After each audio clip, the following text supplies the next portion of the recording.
नमस्कार दोस्तों, मैं लोकेंद्र सिंह चौहान आपका exam made easy YouTube channel पर हार्दिक स्वागत करता हूं। हम लोग पढ़ रहे हैं एनवायरमेंट इकोलॉजी का the comprehensive course in environment and ecology, जिसको हम बोलते हैं TCEE। और ये जो हमारा कोर्स है, जो यूपीएससी का एग्जाम है जो आने वाला है जून में, अपार्ट फ्रॉम दैट जो और वेरियस गवर्नमेंट एग्जाम्स हैं, स्टेट सिविल सर्विसेज के एग्जाम्स हैं, उनके लिए भी ये जो एनवायरमेंट एंड इकोलॉजी का जो कोर्स है बहुत ही महत्वपूर्ण कोर्स है। अभी तक मैं इस कोर्स के 7 लेक्चर्स ले चुका हूं, जो कि आप लोगों के लिए बिल्कुल फ्री अवेलेबल हैं। और ये इस सीरीज का 8वां लेक्चर है। और अगर अभी तक आपने वो 7 लेक्चर्स नहीं देखे हैं तो ऊपर आई बटन पर मैं लिंक दे दूंगा या नीचे डिस्क्रिप्शन में प्लेलिस्ट को अटैच कर दूंगा। आप वो 7 लेक्चर्स को देखिएगा और उनके नोट्स प्रिपेयर कीजिएगा। चलिए हम शुरू करते हैं आज का लेक्चर। तो लास्ट क्लास हम लोग पढ़ रहे हैं टेरेस्ट्रियल इकोसिस्टम, और लास्ट क्लास में हम लोगों ने पढ़ा था टुंड्रा फॉरेस्ट इकोसिस्टम के बारे में। जो टुंड्रा के बारे में आपको बताया था, आज हम पढ़ेंगे ये जो फॉरेस्ट इकोसिस्टम है, फॉरेस्ट इकोसिस्टम में टैगा के बारे में, जिसको हम बोलते हैं फॉरेस्ट इकोसिस्टम के बारे में पढ़ेंगे, जिसको हम बोलते हैं पहले सबसे पहले तो हम समझेंगे फॉरेस्ट इकोसिस्टम है क्या। तो फॉरेस्ट इकोसिस्टम जो है, तो forest ecosystem is a functional unit और a system which comprises soil, tree, insects, animal, birds और मैन एंड इंटरेक्टिंग, और ये आपस में इंटरेक्ट करते हैं, इसको फॉरेस्ट इकोसिस्टम बोलते हैं। देखिए, जो हम लोगों ने टुंड्रा पढ़ा था, टुंड्रा में एज सच कोई होता तो है नहीं, कोई फॉरेस्ट है ना, वहाँ पे सारे डेजर्ट टाइप का एक कोल्ड डेजर्ट होता है, तो वहाँ पे इतने ज़्यादा जीव जंतु, फ्लोरा एंड फौना नहीं पाया जाता। फ्लोरा एंड फौना की डेफिनेशन में लास्ट क्लास में आपको बताई थी, ठीक है। और जो फॉरेस्ट होता है ना, लार्ज और कॉम्प्लेक्स इकोसिस्टम होता है, जहाँ पे बायोडाइवर्सिटी भी बहुत ज़्यादा होती है और स्पीशीज जो जीव जंतु वो भी बहुत ज़्यादा होते हैं, ठीक है। तो इसको सम टोटल मैंने इसको डिस्क्राइब आपके सामने डेफिनेशन के फॉर्म में किया है। अगर हम इसको और डेफिनेशन को और थोड़ा अच्छे से समझें तो डेफिनेशन को मैं पढ़ता हूं आपके सामने। The forest ecosystem include a complex assemblage of different kind of biotic community, optimum condition such as temperature, ground moisture and responsible for establishment of forest community. मतलब कुल मिला के जो जो फ्लोरा एंड फौना वहाँ है, उसके हिसाब से जो वहाँ का टेम्परेचर, मॉइस्चर, उनके हिसाब से वहाँ पे जीव जंतु जो है उनकी गैदरिंग होती है, वो आपस में इंटरेक्शन करते हैं, बायोटिक इंटरेक्शन जिनको बोलते हैं, ठीक है। The nature of soil, climate and local topography determine the distribution of tree and their abundance in the forest vegetation. मतलब किस तरीके की वहाँ पे फिजिकल कंडीशन है, सच एज क्लाइमेट क्या है, वहाँ की टोपोग्राफी, मतलब जमीन कैसी। जैसे मैंने आपको टैगा बताया था, टुंड्रा बताया था, तब मैंने बताया था कि अगर आप हिल से ऊपर उतर रहे हैं तो ये टॉप मोस्ट जो पोजीशन है ये एक्वायर करेगा टुंड्रा। अब इससे थोड़ा नीचे आएंगे तो ये एक्वायर करेगा टैगा, ठीक है। तो इसी तरीके से हम लोग इसको देखते हैं। आप समझिए कि आप हिल से नीचे उतर रहे हैं, उस केसेस पे आप इसको समझिएगा, ठीक है, उस बेसिस पे। तो जैसे अब क्या होता है कि evidence of forest vegetation, forest में भी ग्रीन और डिसीडियस। ग्रीन मतलब कि जो मतलब सदैव हरे भरे पौधे, और डिसीडियस मतलब कि जो अपनी पत्तियों को ना शेड कर देते हैं, मतलब हटा देते हैं, मतलब कुछ सीजन में, और फिर दोबारा से, जिसको बोलते हैं ना बसंत ऋतु आ गई है, वहाँ पे पेड़ पौधे नए आने लगते हैं, या फिर वहाँ पे बोलते हैं कि अब पेड़ों की जो पत्तियां हैं उन्होंने पत्तियां अपनी हटा दी हैं, ठीक है। They are distinguish on the basis of leaves into the needle. देखिए अब क्या होता है कि कौन सी टोपोग्राफी है, कहाँ पे ये पेड़ उग रहे हैं, उनकी पत्तियों से पता चल जाएगा, ठीक है। जैसे निडल लीफ जो है वो कॉनिफेरस होते हैं in case of temperate area, ठीक है। द फॉरेस्ट इकोसिस्टम में भी क्लासिफाइड इनटू कॉनिफेरस। आज हम कॉनिफेरस के बारे में पढ़ने, कॉनिफेरस को ही हम बोलते हैं टैगा, या कहीं कहीं पे इसको बोलते हैं बोरियल फॉरेस्ट, ठीक है, टेम्परेट और ट्रॉपिकल फॉरेस्ट, ठीक है। और इसी हिसाब से इनको अगर थोड़ा लार्ज और समझ लो तो इसको बायोम्स भी बोल सकते हैं, ठीक है। तो जो टैगा है, टैगा देखिए यहाँ पे, देखिए आप, ये नॉर्थ अमेरिका, ठीक है, और नॉर्थ यूरोप में ये जो है इसका डिस्ट्रीब्यूशन है, ठीक है।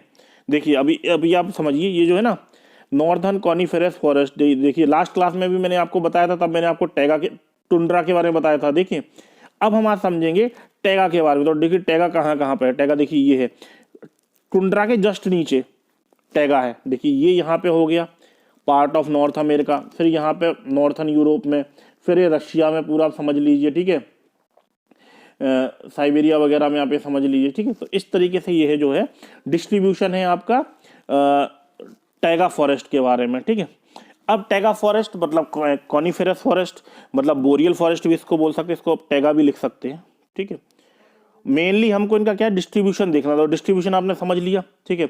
इसकी जो पत्तियां होती है, देखो कॉनिफरस फॉरेस्ट वेजिटेशन प्राइमरली मतलब एक जो शंकुनुमा आकार की, जो मतलब कोन जैसा होता है ना, उस टाइप की, मतलब सुई की आकार की इसकी पत्तियां होती हैं, ठीक है, और हमेशा ग्रीन रहती हैं, ठीक है। और किस एरिया में पाए जाते हैं, जहाँ पे लॉन्ग विंटर्स होती हैं, यानी नॉर्दर्न यूरोप, नॉर्दर्न अमेरिका, ठीक है, नॉर्थ अमेरिका में भी, वो अपर पार्ट में, ठीक है। और जहाँ पे हायर मतलब हाई एनुअल प्रेसिपिटेशन होता है, जैसे यूरेशिया हो, यूरेशिया मतलब कि एशिया के ऊपर वाला पार्ट है, रशिया के आसपास वाला पार्ट जिसको बोलते हैं टॉप मोस्ट पार्ट, ठीक है। Coniferous forest is also called taiga, जो मैंने आपको बताया, वोरियल, वोरियल आ जाए, कॉनिफेरस आ जाए, या फिर टैगा आ जाए, सबका मतलब एक ही है, ठीक है। डिस्ट्रीब्यूशन मैंने आपको बता दिया है, आपको मैंने डिफरेंट नेम बता दिए, तो आपको ये ध्यान रखना है, ठीक है। अब समझते हैं, अब क्या समझते हैं यहाँ पे कि देखिए, जो कोल्ड रीजन होता है, हायर रेनफॉल होता है, क्लाइमेटिक कंडीशन, लॉन्ग विंटर्स होते हैं, शॉर्ट समर्स होते हैं, ठीक है। ये इनकी लॉन्ग विंटर, शॉर्ट समर, ये इनके कैरेक्टरिस्टिक्स होते हैं कॉनिफेरस फॉरेस्ट और बोरियल फॉरेस्ट के, ठीक है। अब समझते हैं कि यहाँ पे किस किस टाइप के वेजिटेशन यानी फ्लोरा एंड फौना पाए जाते हैं। तो देखिए, स्प्रूस, ये स्प्रूस का पेड़ है, मैंने बताया था, मैं आपको चित्र बताऊंगा, चित्रों के सहारे ही आपको बताऊंगा कि कौन से कहाँ पे पेड़ जो जीव जंतु कैसे देखते हैं। आपने पढ़ तो लिया होगा, स्प्रूस पाए जाते हैं, फर पाए जाते, पाइन ट्री पाए जाते, लेकिन आपने चित्र नहीं देखे होंगे, इस कारण आप उसको यू टेंड टू फॉरगेट, आप भूल जाते हैं। इस कारण ही मैंने इसके साथ में आपके चित्र भी मैं अटैच कर देता हूँ। देखिए, ये स्प्रूस का पेड़ है, ये आपका पाइन का है, ठीक है। अब आपको फर का भी बताता हूँ, ये फर हो गए, ठीक है।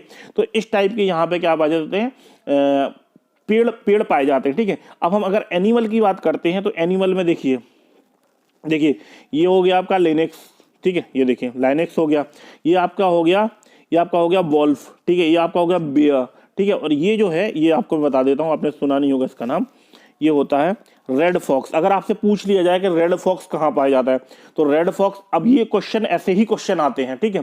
तो रेड फॉक्स कहाँ पाया जाता है, red fox boreal forest, tundra, taiga forest, या फिर कॉनिफेरस फॉरेस्ट में ये रेड फॉक्स नाम का जंतु पाया जाता है। ये देखो, इसका नाम भी आपने नहीं सुना होगा, इसको बोलते हैं लिनेक्स, ठीक है, लाइनेक्स बोल सकते हैं, ठीक है। अपार्ट फ्रॉम दैट, ये देखिए, ये आपका हो गया हाइला, ये आपका हो गया पोर्क्यूपाइन, देखिए पोर्क्यूपाइन भी मैंने दिया हुआ, देखिए आपने, मैं इसलिए देखता हूँ पोर्क्यूपाइन, ठीक है, ये पोर्क्यूपाइन हो गया, ये हाइला हो गया, ठीक है। इस टाइप का ये और जो एम्फीबियन है, ये इस टाइप का यहाँ पे मेंढक पाया जाता है, और इस टाइप का पोर्क्यूपाइन पाया जाता है। तो देखिए, ये हो गया आपका जीव जंतु कैसे पाए जाते हैं। अपार्ट फ्रॉम दैट, यहाँ पे जो सॉइल है, सॉइल जो यहाँ पे होती है, मतलब थिन पोर्टजोल होती है। पोर्टजोल क्या होती है, जब मैं आपको सॉइल का लेक्चर बताऊंगा तब आपको पोर्टजोल, पोर्टजोलाइजेशन, ये सारी चीजें बताऊंगा। अभी आपसे समझ लीजिए कि यहाँ पर पुअर टाइप की क्या बोलते हैं, मिट्टी पाई जाती है, ठीक है। यहाँ पे वेदरिंग ऑफ रॉक्स होता है, मतलब वेदरिंग ऑफ रॉक्स होता है, मतलब कोल्ड एनवायरमेंट होता है, ठीक है। इसके कारण इसमें क्या होता है, मतलब इतना ज्यादा न्यूट्रिएंट रिच यहाँ पे क्या बोलते हैं कि फ्लोरा नहीं होता है, ठीक है।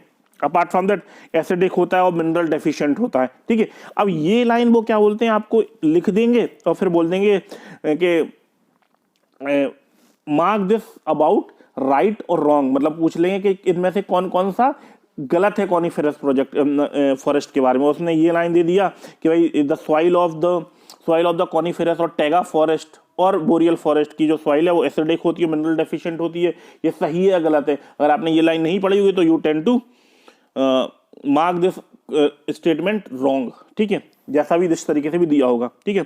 और यहाँ पे क्या होते हैं मूवमेंट, जो मतलब कुल मिला के समझ लीजिए कि यहाँ पे न्यूट्रिएंट, ज्यादा न्यूट्रिएंट डेफिशिएंट जो क्या बोलते हैं मिट्टी पाई जाती है, पोर्टजोल टाइप की, productivity of the community, stability of the boreal forest are कम होता है कुल मिला के यहाँ पे। अब देखिए, यहाँ पे इतना ज्यादा एक्सट्रीम कंडीशन नहीं होती, बट नियर टू एक्सट्रीम होती है, ठीक है। उस नियर टू एक्सट्रीम होने कंडीशन होने के कारण यहाँ पे जो मतलब जो न्यूट्रिएंट रिच जो होता है वो नहीं होता है, ठीक है।